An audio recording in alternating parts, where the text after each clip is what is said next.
Copper 360 is developing a world-class mine in the Northern Cape. And the development of our mine is only possible because we have got great minerals there, good investors that supply capital. But the foundation of all of this is the people that work for us.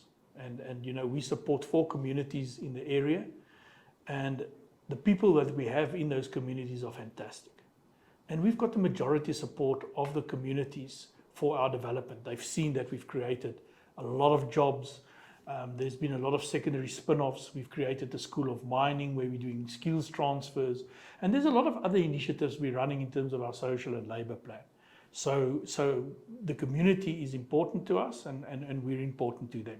And we've worked with the ward councils, which are the politically elected representatives of the people, because there's many people that claim to represent the community, but they don't correctly represent the community. The other thing that's important is that we have followed all the regulatory processes to get our mining license. And recently the DMR has done an audit and have found that everything is in place and everything is fine. But there is a problem. And the problem is that we have an organization called WOMIN that is an anti-mining lobbying group. They hate all mining, whether mining is responsible, whether mining creates jobs, whether it helps develop a country, they don't care. They are against mining at all costs. They have some European and American funders, and we've recently written to the funders of this organization because I don't think that these funders are aware that this organization called WOMIN is driving a narrative to stop mining in the Northern Cape, even though we've got all the legal processes that are followed, and even though the community is on our side. And they've been warned by various organs in the state and various role players and even the community itself to not come and make trouble here and not to stop Copper 360. Because they're not getting their way, the next best thing they're now doing is they incite violence. And on Women's Day, they organized a protest. We stepped back. The police came in to say, you cannot do what you're doing. And this women-funded activity led to their people throwing the police with rocks. 2 policemen were thrown with rocks as big as soccer balls. They nearly killed the 2 policemen. They nearly killed one of our workers. These ringleaders of this women organization are now up for attempted murder charges. The community wants nothing to do with them. And they run this narrative that they represent the community and that we're a bad mining company and. But what's bad about the situation is that this organization that should do good is anti-mining at all costs, and then incites violence and tries to break up a community and unfairly targets us.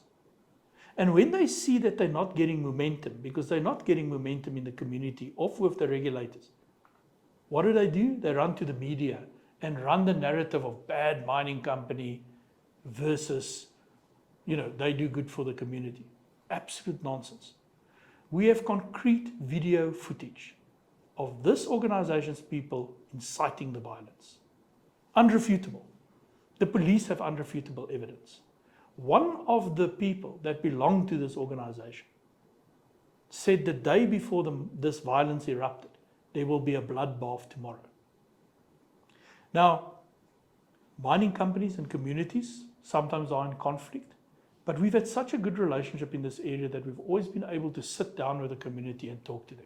Sometimes we agree, sometimes we don't agree, but neither party has incited violence. So why then does this organization, WOMIN, funded by Americans and Europeans, come and incite violence in South Africa, try to prevent business from operating, preventing job creation, attacking the police, the state organs? Why? They do this for their own personal gain.